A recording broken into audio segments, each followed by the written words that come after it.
अस्सलाम वालेकुम। मैं हूं हुमायूं कामरान और आप देख रहे हैं हमारा यूट्यूब चैनल स्टार्स विदेश के। आज का सेशन एक डिफरेंट और एक ख़ास सेशन है और ये जो कमिंग ऑक्यूपेशनल थेरेपी डे है उससे भी मुंसलिक है। आज के इस सेशन का हमारा टॉपिक है occupational therapy as a career and profession. हम फ्यूचर में भी ऐसे हेल्पफुल टॉपिक्स और वीडियोस और सेशंस आपके लिए लाते रहेंगे। सो आपसे रिक्वेस्ट है कि आप हमारे चैनल को ज़रूर सब्सक्राइब कर लें और बेल बटन को भी प्रेस कर दें, सो दैट हमें मिले मोटिवेशन और आपको मिले हमारी वीडियोस की नोटिफिकेशंस फ़ौरन से पहले। तो चलते हैं आज के सेशन की तरफ। आज के सेशन में हमें ज्वाइन किया है मिस नजमा आदम ने, जो कि ऑक्यूपेशनल थेरेपिस्ट और स्पेशल एजुकेटर हैं और कराची से इनका ताल्लुक है और 23 ईयर्स से ये इस फील्ड से मुंसलिक हैं। हमने इनके बारे में इनके साथ एक डिटेल्ड सेशन ऑलरेडी कर चुके हैं। अगर आप उसको देखने में इंटरेस्टेड हैं तो आप इस वीडियो की रिकॉर्डिंग में जो डिस्क्रिप्शन पोर्शन है उसमें हमारी सारी प्लेलिस्ट का लिंक मौजूद है। उसमें से प्रोफेशनल्स की जो प्लेलिस्ट है वहाँ से आप उस वीडियो को भी देख सकते हैं। So thank you very much miss Najma Adam के इस सेशन के लिए, इस खास टॉपिक के लिए आपने वक्त निकाला। And welcome once again to our channel. Thank you so much for inviting me. My pleasure always. अच्छा, थोड़ी सी मैं करेक्शन कर दूं, मुझे 23 इयर्स नहीं, मुझे मोर देन 25 इयर्स हो गए। तो 1998 में मैंने पास आउट किया था, ग्रेजुएशन की। ओके जी, तो ये करेक्शन भी आ गई। मेरा ख्याल है कि वो कोई और प्रोफेशनल था जिसके 23 ईयर्स है, तो उसमें थोड़ा मिक्सअप हो गया। So that's all. करेक्शन आ गई। सो मिस नजमा, हम यहाँ से स्टार्ट करना चाहेंगे इस टॉपिक को कि हमें ये बताएं कि जो ऑक्यूपेशनल थेरेपी है क्या और उसकी सिग्निफिकेंस आज के जो हेल्थ केयर सिस्टम है उसके हिसाब से बताइए। और ये कि जो कैसे ये ऑक्यूपेशनल थेरेपी उन लोगों की नीड्स को एड्रेस कर रहा है जो किसी न किसी फिजिकल, इंटेलेक्चुअल या डेवलपमेंटल चैलेंजेस के साथ हैं। Thank you so much. क्योंकि हम इस मंथ, बल्कि 27 ऑफ अक्टूबर को वर्ल्ड ऑक्यूपेशनल थेरेपी डे मना रहे हैं, इस तवस्सुल से बहुत शुक्रिया कि इस मंथ में और इस इम्पोर्टेंट टॉपिक को सेलेक्ट करने का, क्योंकि अवेयरनेस की बहुत ज़रूरत है अभी भी। और स्पेशली हमारे स्टूडेंट्स जो कि नए नए प्रोफेशन को तलाश कर रहे होते हैं, तो ये बहुत अच्छा मौका है कि इसी मंथ में और इसी सेलिब्रेशन को आगे रखते हुए हम इसके बारे में डिस्कशन करें। सो ऑक्यूपेशनल थेरेपी एक बहुत बड़ा वास्ट फील्ड है, और अगर हम इसको एक्सप्लेन करें तो ये हमारे इर्द गिर्द हर जगह है। सुबह उठने से लेके रात तक सोने तक जो भी हम एक्टिविटीज करते हैं, चाहे वो हमारी सेल्फ केयर हो, जिसमें सुबह उठेंगे हम दांत ब्रश करना है, अपने बालों को ब्रश करना है, मुंह धोना है, जो हाइजीन का ख्याल रखना है, बेदिंग है, टॉयलेटिंग है, फिर हम नाश्ता करते हैं, फीडिंग है, ड्रेस चेंज करते हैं, स्कूल जाने के लिए बच्चे, या इवन ऑफिस जाने के लिए लोग, या किसी भी किस्म के एक्टिविटीज जो हम सुबह से लेके रात तक करते हैं, डेली रूटीन की, वो सब ऑक्यूपेशनल थेरेपी में आती है। एक तो मैंने आपको सेल्फ केयर के बारे में बताया। दूसरा ये भी है कि instrumental activities of daily living में ये होता है कि जो हमारा कम्युनिटी से इंटरेक्शन है, वो किसी भी किस्म का किसी भी लेवल पर हो सकता है।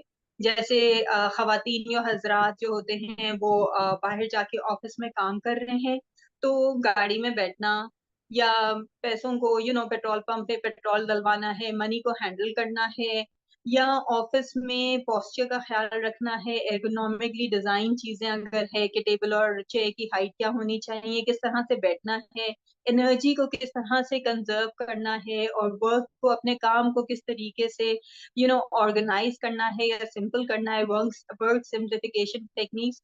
या फिर औरतें, खवातीन, या इवन मर्द हजरात, आजकल तो मर्द भी बहुत माशाल्लाह से कुकिंग में और किचन में पार्टिसिपेट कर रहे होते हैं। तो अगर इस तरह की छोटी छोटी चीजें हैं, जैसे अगर किसी को आर्थराइटिस है, या किसी को कार्डियक कंडीशन है, या किसी भी, इवन अगर टिपिकल लोग हैं जिनको किसी किस्म की कोई एक्स्ट्रा उसकी वो नहीं है कि डिसऑर्डर या डिजीज है, उनको भी गाइड करना कि कैबिनेट्स में किधर कौन सी चीज रखनी है, या अगर किसी को आर्थराइटिस है या एल्डरली है या किसी किस्म का स्ट्रोक है, तो वो फिर एक्टिविटीज खड़े रहने के बजाय बैठ के करें। तो ये सारी चीजें जो थोड़ी थोड़ी मॉडिफिकेशन है, इवन अगर बच्चे हैं, टिपिकल बच्चे हैं, या किसी चैलेंजेस के साथ है, तो वो स्कूल में किस तरह से सोशलाइज करें, किस तरह से अपनी हैंड राइटिंग को इम्प्रूव करें, किस तरह से लोगों के साथ इंटरेक्ट करें, बच्चों के साथ या इवन बड़ों के साथ।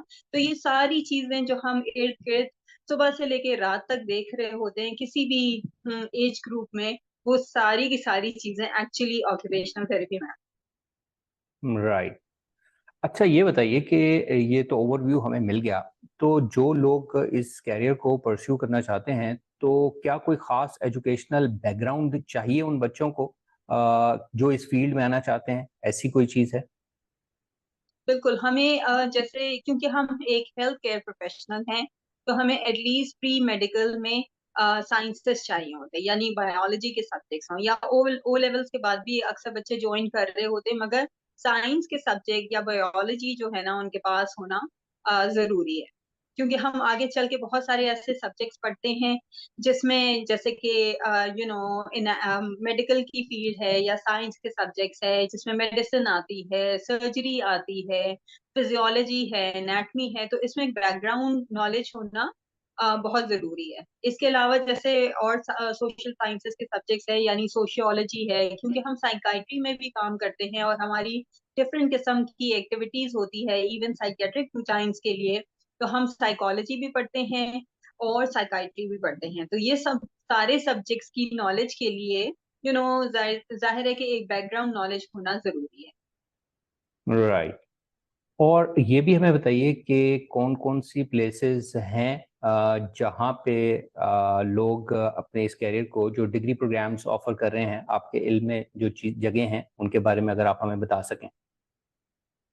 जी बिल्कुल, क्योंकि मैं कराची से बिलोंग करती हूँ और ज्यादा हमारा जो हमारा सबसे पहला डिपार्टमेंट जो था, जिना JPMC जहाँ से मैंने पढ़ा हुआ है, वो सबसे पुराना इंस्टीट्यूट था जहाँ से हम सभी तकरीबन क्वालिफाई हुए थे, और चाहे वो जयाउद्दीन में अब काम कर रहे हैं या डाउ में काम कर रहे हैं, तो जो हमारे लेवल के या सीनियर लेवल के थे उन्होंने मोस्टली JPMC से ही पढ़ा था।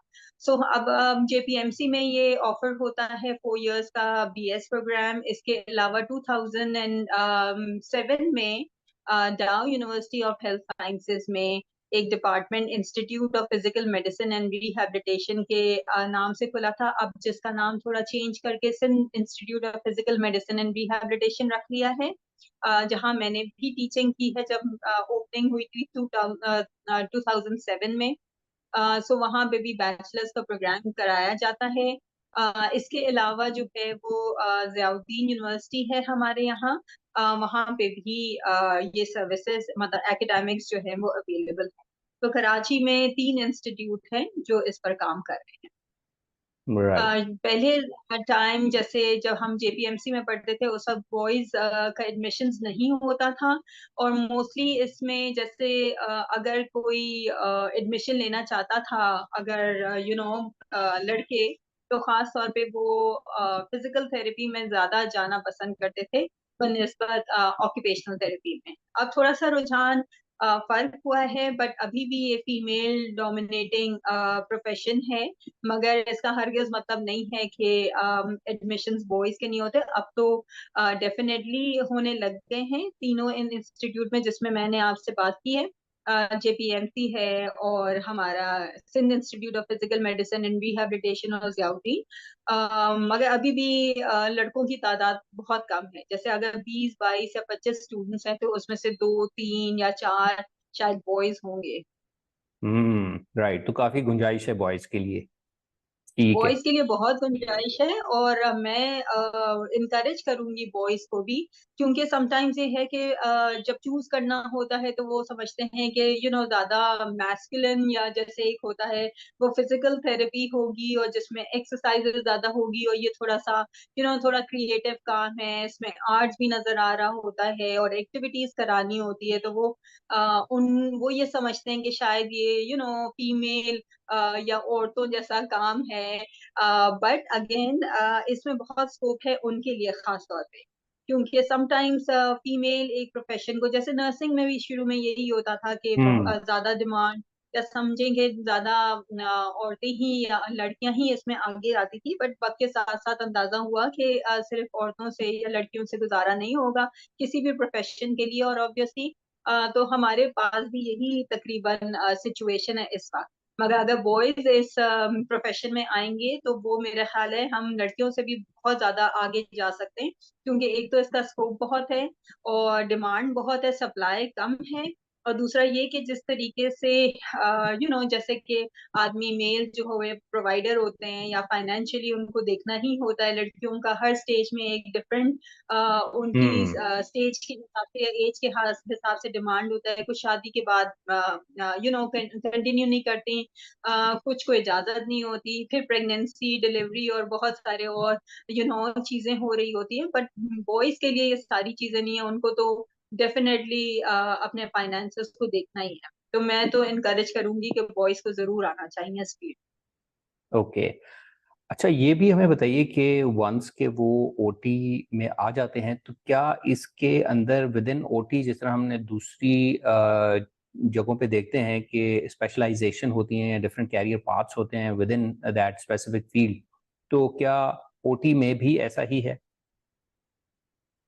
बिल्कुल है, हर प्रोफेशन की तरह, मगर क्योंकि पाकिस्तान में थोड़ी सी इसकी अभी तक अवेयरनेस नहीं है, बल्कि इनफैक्ट ये मैं ये नहीं कहूंगी कि अवेयरनेस नहीं है, बट इतनी नहीं है जितनी कि जिस हिसाब से होनी चाहिए थी, बट अल्हम्दुलिल्लाह पहले के मुकाबले में बहुत है, आहिस्ता आहिस्ता डेवलप हो रही है। तो बाहर तो हमारे जैसे इस प्रोफेशन में लोग पीएचडी भी करते हैं और डिफरेंट स्पेशलाइजेशन होती है, डिफरेंट सर्टिफिकेशन कोर्सेज होते हैं, बट आहिस्ता आहिस्ता यहाँ पे भी चीजें डेवलप होनी शुरू हुई है और हम उसी तरफ जा रहे हैं, मगर we have a long way to go, because अभी भी बहुत सारी चीजें लिमिटेशंस हैं हमारे पास। हम्म। अच्छा, ये बताइए इन लोगों के लिए जो कि इस कैरियर को परस्यू करना चाहते हैं कि या जो अभी परस्यू कर रहे हैं, दरमियान में हैं इस चीज़ के, तो वो कौन से ऐसे सब्जेक्ट्स हैं जिन पे फोकस किए बगैर अच्छा थेरेपिस्ट बनना तकरीबन नामुमकिन हो जाता है? सब्जेक्ट्स तो सारे ही बहुत इंपॉर्टेंट हैं। मैं खुद पोजीशन होल्डर हूँ, तो मैं बता सकती हूँ कि जब एक शख्स जिसको वाकई पढ़ने का दिल होता है या पोजीशन के लिए वो फाइट कर रहा होता है, तो उसके लिए एक एक मार्क्स और हर सब्जेक्ट इक्वली इम्पोर्टेंट होता है जब वो पढ़ रहे होते हैं। तो क्योंकि हम ऑक्यूपेशनल जैसे मेडिसिन पढ़ते हैं, मेडिसिन के सब्जेक्ट या एनाटमी के सब्जेक्ट, तो उसको हमें इंटीग्रेट करना होता है और देखना होता है कि एज एन ओटी हमारा इसमें क्या रोल है। अगर ऑर्थोपेडिक कंडीशन में देख रहे हैं तो एनाटमी सिर्फ पता आ जाए तो इससे जाहिर सी बात है उसकी नॉलेज जो है, पढ़ाने का मकसद यही है कि इसकी नॉलेज को हम अपने प्रोफेशन में किस तरीके से लेके चलते हैं या इंटीग्रेट कर सकते हैं। तो फिर हमें देखना होता है कि हम एक्टिविटीज कौन सी डिजाइन करें या कौन सी चीजें इस तरह गोल सेट करें जिससे हम उस क्लाइंट को फंक्शनल और इंडिपेंडेंट कर सकते हैं। तो ऑब्वियसली सारे सब्जेक्ट्स अपनी जगह बहुत इंपॉर्टेंट है, बट जो ऑक्यूपेशनल थेरेपी का इटसेल्फ सब्जेक्ट है, जो हर डिजीज या डिसऑर्डर को या चीजों को, कार्डियक कंडीशन को या रोमेटोलॉजी के कंडीशंस को या ऑर्थोपेडिक के कंडीशंस को या न्यूरोलॉजी को जो एक्सप्लेन करता है और हमें बताता है कि हमें एज एन ओटी किस तरीके से क्लाइंट को लेके चलना है, क्योंकि ये एक बहुत डिफरेंट फील्ड है। इसमें बहुत सारे डोमेन्स है। हम फाइन मोटर स्किल्स पे काम करते हैं, हम सेंसरी चैलेंजेस प्रोसेसिंग पर काम करते हैं, हम एडीएल एक्टिविटीज और डेली लिविंग पे काम करते हैं, हम क्रॉस मोटर एक्टिविटीज पर भी काम करते हैं, हम कॉग्निटिव स्किल्स पे भी काम करते हैं। तो कोई ऐसा डोमेन नहीं है जो हमें हमारे फील्ड में नहीं आता हो। तो ये बहुत हम्म। जरूरी है कि उसमें एक्चुअली ऑक्यूपेशनल थेरेपी का क्या रोल है, वो एक्टिविटीज हमें किस तरह से डिजाइन करनी है, उसका क्या पर्पस है, उसकी क्या थेरेप्यूटिक वैल्यूज है। तो ऑब्वियसली सबसे इम्पोर्टेंट अगर उस तरह से कहा जाए तो मेरा ख्याल है कि ऑक्यूपेशनल थेरेपी का सब्जेक्ट है, क्योंकि उसके अंदर भी फिर डिवीजन है कि हम थेरेप्यूटिक हम्म। वैल्यूज के लिए एक और सब्जेक्ट पढ़ते हैं, ऑक्यूपेशनल थेरेपी के लिए अलग सब्जेक्ट पढ़ते हैं, फिर हमारा प्रैक्टिकल्स होते हैं, रोटेशंस होते हैं। तो डेफिनेटली फिर हम पास आउट होंगे तो फिर ऑक्यूपेशनल थेरेपिस्ट ही बनेंगे। हम्म। अच्छा जी, ये सब्जेक्ट्स पढ़ते पढ़ते पास आउट हम हो गए, तो अब आप क्या देखती हैं कि नए जो हैं प्रोफेशनल्स, उन उनके फील्ड में उनके लिए कौन से चैलेंजेस उनका इंतजार कर रहे हैं, और उन चैलेंजेस के बारे में हमें थोड़ा बताइए, और उन चैलेंजेस को कैसे ओवरकम किया जा सकता है? जी। जैसे अभी भी हमारे पास रोटेशंस पे स्टूडेंट्स आते हैं मुख्तलिफ जगहों के, जिनके मैंने ज़िक्र किया है, और वो अपने फाइनल ईयर या थर्ड ईयर में प्रैक्टिकल्स करने रोटेशंस के लिए आते हैं। और मुझे याद है आज से 25 साल पहले, बल्कि 1994 में मैंने अपना एडमिशन लिया था उस वक़्त।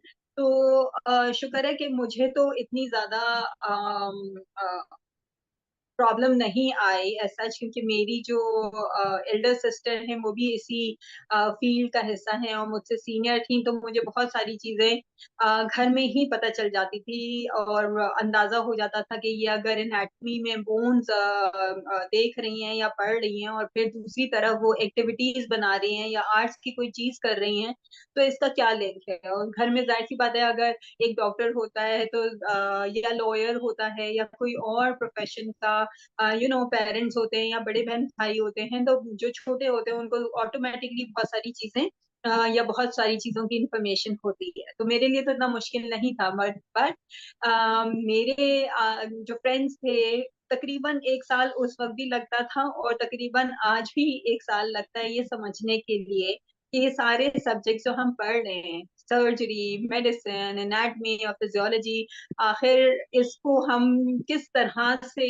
समझें कि ये ओटी का पार्ट है, और ये एक्टिविटीज का एक्चुअली मकसद क्या है, और इस हुँ, प्रोसेस में पूरा साल जब वो बच्चे समटाइम्स सोच रहे होते हैं कि हम भाग जाएं शायद इस फील्ड से, या वो समझ रहे होते हैं कि फ्रस्ट्रेट हो रहे होते हैं, पता करने की कोशिश कर रहे होते हैं, समटाइम्स डिप्रेशन में जा रहे होते हैं, so they go through um, a lot of emotion पहले साल में, क्योंकि उन्होंने उस वक़्त सिर्फ़ ज़ाहिर-सी बात है, उन्होंने क्लाइंट्स नहीं देखे होते, क्योंकि वो रोटेशन जो है 3rd, 4th ईयर से शुरू होती है। तो वो सारा साल जो है वो इसी कशमकश में निकलता है कि आखिर हमने ये फ़ील्ड सही चूज़ की भी है या नहीं, या इसका एक्चुअल मकसद क्या है, सो हुँ, दिस इज़ वेरी इंटरेस्टिंग, जो जो प्रोसेस से वो गुज़रते हैं। बट जैसे ही वो क्लाइंट्स देखना शुरू करते हैं, फिर उनके ज़हन में आता है कि ओह! ये तो छोटी-मोटी एक्टिविटीज़ है। जैसे आपके पास पेरेंट्स आते हैं, वो कहते हैं कि आप बच्चों को खेलना सिखा रहे हैं, या ये टॉयज़ ही तो हैं, मतलब ये कोई बड़ी हुँ, बात नहीं है, या ये ये तो कोई प्रोफ़ेशन नहीं, या कोई साइंटिफ़िक इसकी वो नहीं है, बेस नहीं है, बैकग्राउंड नहीं है। तो हुँ, उस वक़्त भी बच्चों को के ज़हन में यही होता है कि ये तो छोटी-छोटी चीज़ें हैं, इससे तो कोई कोई फ़र्क नहीं पड़ता, या क्या है ये? हुँ, क्योंकि वो ऑब्ज़र्व कर रहे होते हैं, तो उनको ये लगता है कि it's too easy, it's too simple, इसका तो कोई हुँ, वो ही नहीं है कि बस हम बैठे और स्टार्ट कर दें। जब वो प्रैक्टिकली क्लाइंट्स लेना शुरू करते हैं, तो उनको समझ आता है कि this is not a piece of cake, ये इतना आसान नहीं है। क्योंकि अगर हुँ, कोई हाइपर एक्टिव बच्चा है, या किसी का फ़ोकस नहीं है, या ऑटिज़्म के साथ है, या सेरेब्रल पाल्सी, किसी की फिज़िकल चैलेंजेस है, तो देखने में बड़ा आसान लगता है कि या कितनी अच्छी हैंडलिंग है, और ये तो बहुत आसान काम है।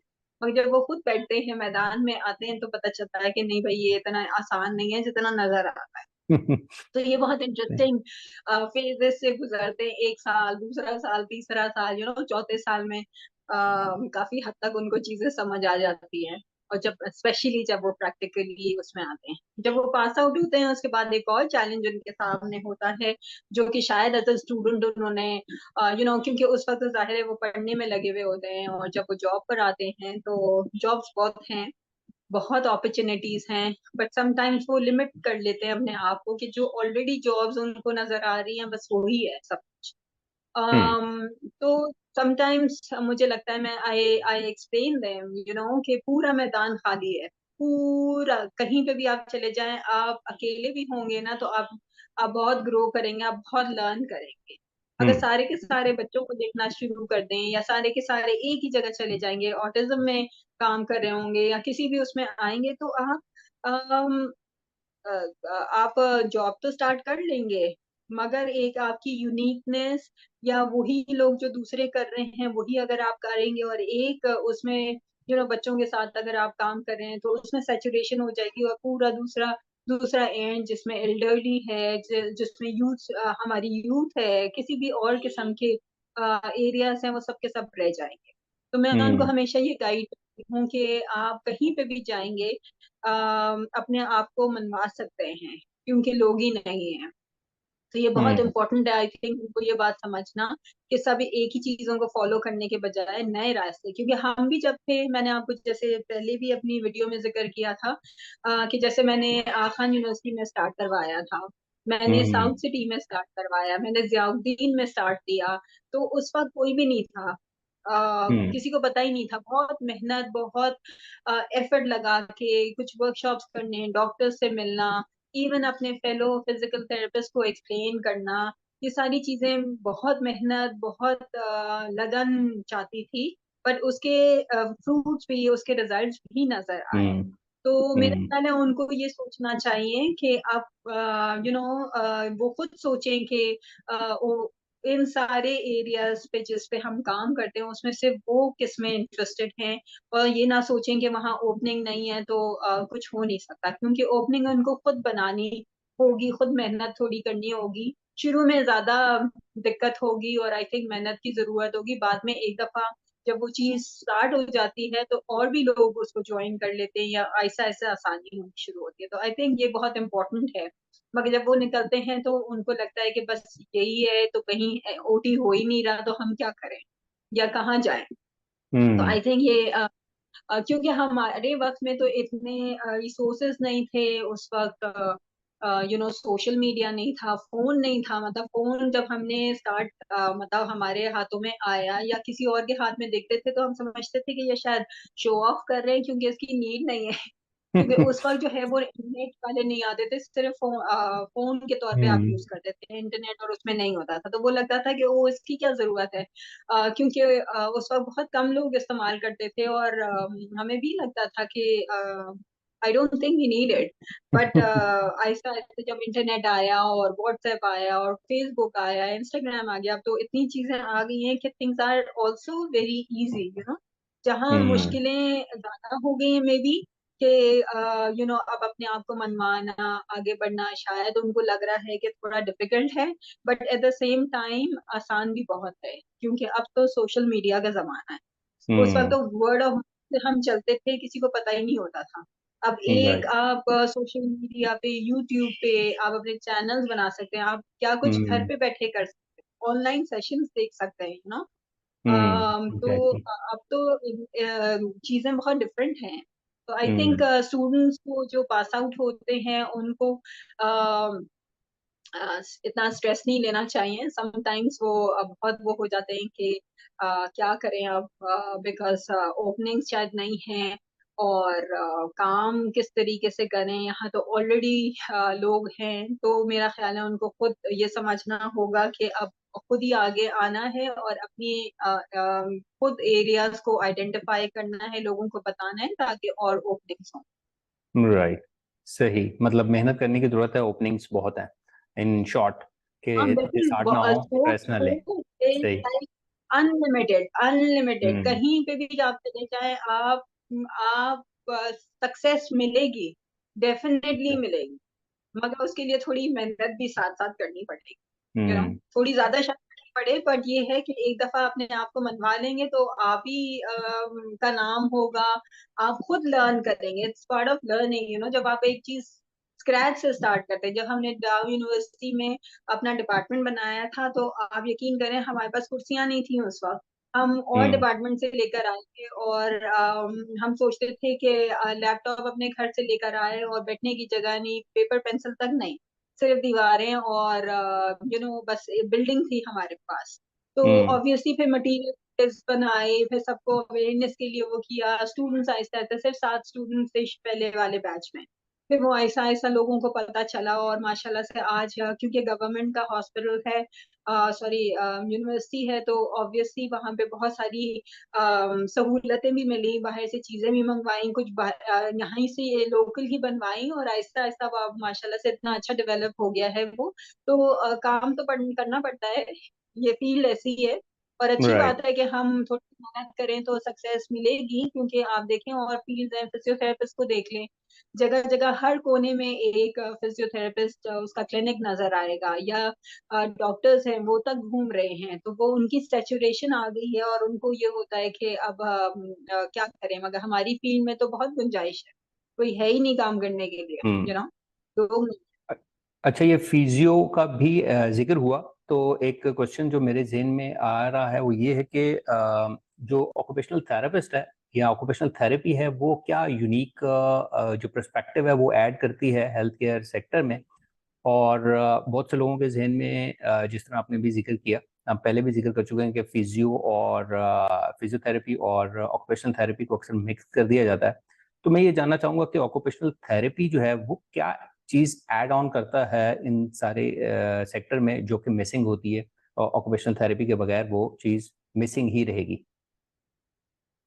जी, ऑक्यूपेशनल थेरेपिस्ट और ऑक्यूपेशनल थेरेपी के बगैर दुनिया और समझें कि हमारे बगैर गुजारा नहीं है, क्योंकि हम फंक्शनल एक्टिविटीज सही। सिखाते हैं, ठीक है, हम अपने लिए भी वो चीज अप्लाई करते हैं अपने एवरीडे लाइफ में या टास्क करने में। ये हमें भी बहुत काम आती है, किसी और को काम आए या नहीं, हमारी बात सुने ना सुने या अप्लाई करे या ना करे, ये सबसे ज्यादा फायदा जो है ना, वो आपको खुद को देगी।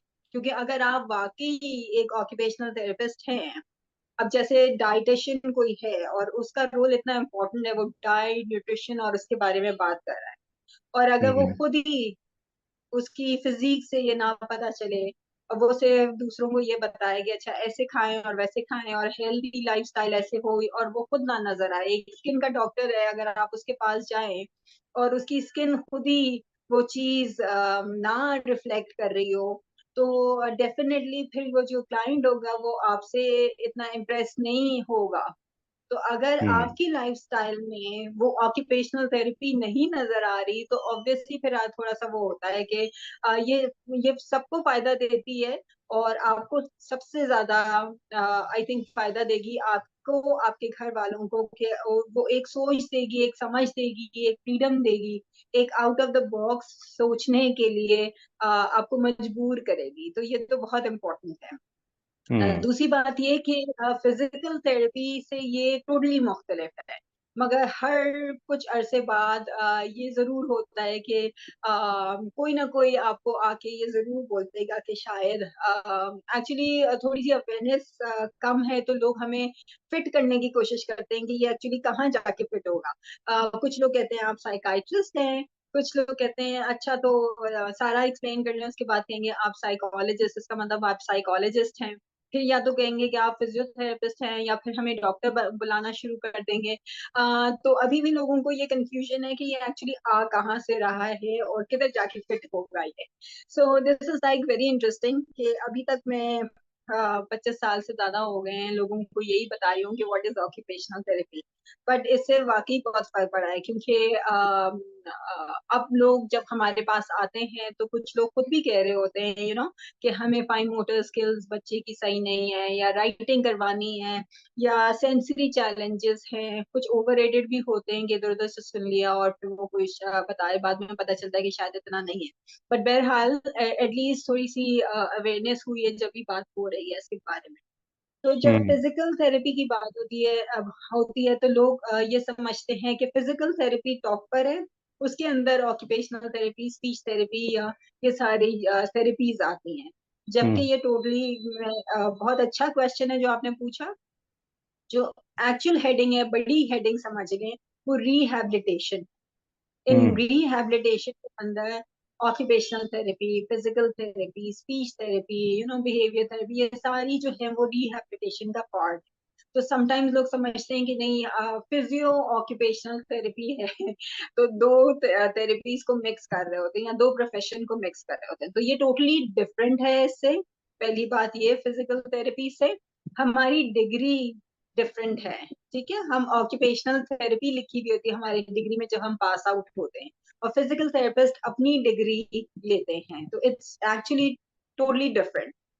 हम्म। उनकी नीड है, सही है, ये नहीं है कि हमारी है, बट हमारा क्योंकि बहुत होलिस्टिक और हम क्योंकि साइकोलॉजी, साइकाइट्री बहुत सारे सब्जेक्ट्स ऐसे पढ़ते हैं जो कि वो नहीं पढ़ते, या उनका उस तरफ को फोकस नहीं होता क्योंकि हम्म। ऑब्वियसली उनका काम नहीं है। तो हम लोग होलिस्टिकली जब चलते हैं तो हमारी बिल्कुल डिफरेंट अप्रोच होती है, और हम फंक्शनैलिटी पे काम करते हैं, जबकि वो इनिशिएट करते हैं मूवमेंट्स को, और वो पेन मैनेजमेंट को हम भी देख रहे होते हैं, बट वो भी उस पर ज्यादा फोकस होता है।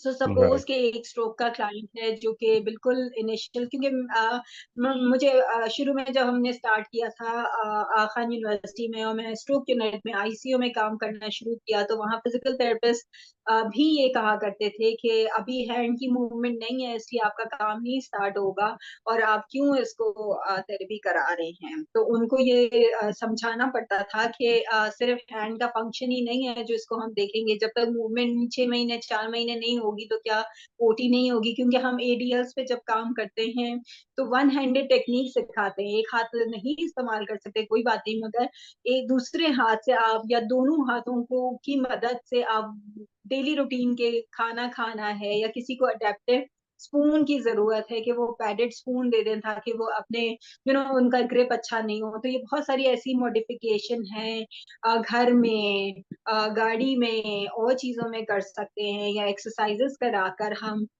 बता ऐसा ऐसा उनको उसी फंक्शनल एक्टिविटीज की तरफ ले जा सकते हैं। तो हम्म। फिजिकल थेरेपिस्ट इनिशिएट करते हैं मूवमेंट्स को, और हम उन्हीं मूवमेंट्स को आगे लेके उसको फंक्शनल बताते हैं कि आप जो है वॉकर या व्हील चेयर के साथ किचन में कैसे काम कर सकते हैं, या बाथरूम कैसे जा सकते हैं। अगर बाथरूम में कोई प्रॉब्लम आ रही है तो नॉन स्किड मैट्स लगाएं, ग्रैब बार्स लगाएं, लॉन्ग हैंडल शावर, जो हैंड हेल्ड ब्रश होता है उसको किस तरीके से अपने बॉडी में पे यूज कर सकते हैं। तो इस किस्म की जो मॉडिफिकेशन वगैरह वो सारा हमारा काम है। तो हम ऑब्वियसली मिलके काम करते हैं, क्योंकि एक प्रोफेशनल कभी नहीं, मतलब अगर सक्सेस चाहिए या अच्छी प्रोग्रेस चाहिए तो लोग मिल के काम करें। जैसे एक फिजिकल थेरेपिस्ट भी हो और एक ओटी भी हो, ये नहीं है कि सिर्फ फिजियोथेरेपिस्ट सारे काम करवा दे, या एक ओटी जो है वो स्पीच थेरेपी भी कराना शुरू कर दे, या कोई और काम कराना शुरू कर दे। तो जितने प्रोफेशनल्स मिलके काम करते हैं मल्टी डिसिप्लिनरी टीम अप्रोच के साथ, उतना अच्छी आपको रिजल्ट्स नजर आते हैं, उतने जल्दी नजर आते हैं। तो राइट। एक्चुअली बेसिक डिफरेंस है, क्योंकि हम साइकाइट्री और साइकोलॉजी भी पढ़ते हैं, तो हम साइकाइट्री में भी काम कर रहे होते हैं, जबकि आई थिंक अभी शायद मास्टर्स जब फिजिकल थेरेपी में स्टार्ट हुआ तो उनका सब्जेक्ट इंक्लूड किया, I am not really sure, but I think bachelors तक तो वही साइकोलॉजी और साइकाइट्री नहीं पढ़ रहे। तो okay. That makes us unique, और हमारे बगैर बिल्कुल किसी का कोई गुजारा नहीं है, क्योंकि हर स्टेज पर हमारी, और हर पूरी पूरी लाइफ स्पेन में कहीं ना कहीं एक ऑक्यूपेशनल थेरेपिस्ट की नीड जरूर होगी, चाहे वो बचपन में हो या एल्डरली आप एज में पहुंचे, या अपने यूथ में जब हो, क्योंकि बैक पेन किसी को भी हो सकता है, कार्डियक इश्यूज आजकल आप देख रहे हैं कि स्ट्रोक भी 35-40 इयर्स में कितना कॉमन हो गया, जो चीजें पुरानी समझी जाती थी कि 70 साल 80 साल में नजर आती थी, आजकल उस आधी एज में नजर आ रही है। तो हम्म। ये तो actually it's a very unique and vast, और आप इसको जितना फैलाना चाहें, जिस तरीके से सोचना चाहें, इट्स वेरी क्रिएटिव। बहुत अच्छी फील्ड है एक्चुअली, वेरी इंटरेस्टिंग। अगर किसी को कोई पैशनेट होकर काम करे, और कोई अपने लाइफस्टाइल को भी ऑक्यूपेशनल थेरेपिस्ट अपने अंदर अपने ब्लड में फील करे, तो नथिंग लाइक इट। राइट। तो ये सुन लें जी सारे के ओटी के बगैर किसी का गुजारा नहीं है, और ओटी में अपने कैरियर परस्यू करने वाले अगर अपने शौक से आए हैं तो लॉट्स ऑफ अपॉर्चुनिटीज़ हैं, और सिर्फ मेहनत करने और एक्सप्लोर करने की ज़रूरत है। तो बहुत अपॉर्चुनिटीज़ हैं। तो बिल्कुल, हमारा एक थोड़ा सा मैं जी और जी जी। ज्यादा एक चीज को आई थिंक, क्योंकि हम अभी अपने स्टूडेंट्स की बात कर रहे हैं जिनको करियर सेलेक्ट करना है। समटाइम्स मैं अपने जो स्टूडेंट्स आते हैं रोटेशन पे, उनसे पहला सवाल ये करती हूँ कि आप आने से पहले क्या जानते थे, किसने बताया, कैसे सेलेक्ट किया, तो ज्यादातर लोगों को ये पता चलता था, मतलब मुझे आइडिया होता था कि या तो वो एमबीबीएस करना चाहते थे अभी तक, हम्म। हमारे टाइम में तो होता था डेफिनेटली कि बस इंजीनियरिंग करनी है तो बॉयज जाएंगे उस फील्ड में, और डॉक्टर बनना है या टीचर बनना है तो वो फिर गर्ल्स का वो है थोड़ा सा या फिर टीचर ही बनना है और डॉक्टर के लिए वो है। तो ये दो तीन ही फील्ड्स थी बस, और लड़कियों के लिए तो बहुत ही कम अपॉर्चुनिटी इस सेंस में कि हमारे पेरेंट्स का बड़ा प्रेशर होता था। आप सोच नहीं सकते कि आप एक फीमेल लॉयर बनने के लिए ख्वाहिशमंद होंगे या कोई और फील्ड में जाने के लिए। तो हम्म। ज्यादातर लोग कहते हैं कि या तो मेडिसिन में हमें जाना था, मेडिकल एमबीबीएस करना था, या हमें डेंटिस्ट बनना था, और हमारे पास मार्क्स नहीं आए, और प्राइवेट जो इदारे हैं वो बहुत एक्सपेंसिव हैं, तो फिर हमने फिजियोथेरेपी का पता था, तो फिर हम जब फिजियोथेरेपी में गए तो फिर हमें ऑक्यूपेशनल थेरेपी का भी पता चला वहां से कि वो एक और कोई फील्ड है, तो फिर हमने सोचा कि ओके चलो, थोड़ा बहुत हमने रिसर्च की, गूगल पे देखा, इस तरह से हम इसमें आ गए। तो हम्म। इवन अगर शुरू में अगर आप इंटरेस्टेड नहीं है तो डजेंट मैटर, मतलब इसका मतलब ये नहीं है कि अगर आपको इनिशियली ये चीज समझ ही नहीं आई और किसी ना किसी तरह से आपने लैंड कर लिया, तो इसका मतलब ये है कि आप हमेशा के लिए उसी फेज में चलते रहे। हम्म। आपका इंटरेस्ट डेवलप हो जाता है अगर आप राइट। वाकई उसको एक्सप्लोर करने की कोशिश करें और इसको सीरियसली सोचें इसके बारे में और इंटरेस्ट लेना शुरू करें, तो डेफिनेटली तो अक्सर जो मैंने आपको बताया था कि जब आते हैं तो उनको थोड़ी सी समझ में प्रॉब्लम हो रही होती है, वो उसका बैकग्राउंड भी ये है कि वो शायद खुद से नहीं आए होते, और राइट। थोड़ा सा कहीं ना कहीं लैकिंग होती है जिसकी वजह से वो दिमाग में चल रही होती है बैकग्राउंड में। बट हम्म। जैसे ही उसको थोड़ा सा समझ आनी शुरू होती है और फोर्थ ईयर तक पहुंचते हैं, तो वो कहते हैं नहीं नहीं, ये this is like really good, हम वाकई बहुत अच्छी फील्ड है और हम वाकई करना चाहते हैं। तो आई थिंक जो जो इंटरेस्टेड नहीं भी थे उनके लिए भी ये है कि don't lose hope, because scope बहुत है। इट्स वेरी इंटरेस्टिंग, ये आप पे डिपेंड करता है कि आप इसको कैसे लेके चलेंगे और अपने आप को कैसे मनवाएंगे। क्योंकि मैंने अक्सर शुरू में सुनती थी कि टॉयलेट ट्रेनिंग के बारे में हम बात कर रहे हैं, या बच्चों को जूते पहनाने के बारे में बात कर रहे हैं, हम्म। तो खुद ही एम्बेरेस्ड हो रहे होते थे, थेरेपिस्ट खुद ही हम्म। नहीं करा रहे होते थे। तो मुझे तो ये टॉपिक्स बहुत पसंद है।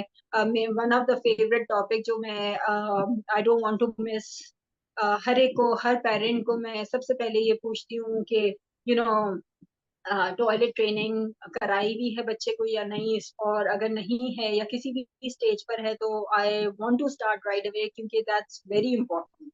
तो राइट। समटाइम्स अगर आप शर्मा रहे होंगे या एम्बेरस हो रहे हैं या छुप रहे हैं, तो जाहिर सी बात है हम्म। फिर वो कॉन्फिडेंस नहीं हो खुद में, तो ऑब्वियसली फिर आप कैसे मनवाएंगे अपने आप को या अपनी फील्ड को।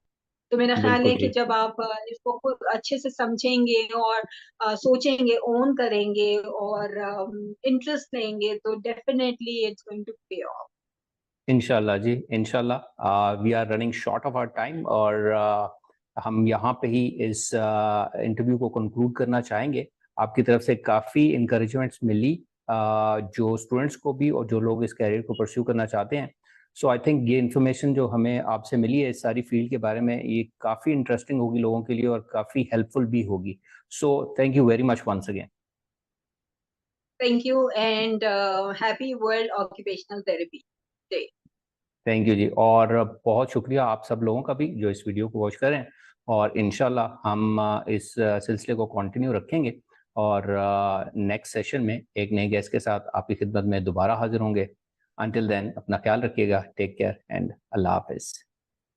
अल्लाह हाफ़िज़।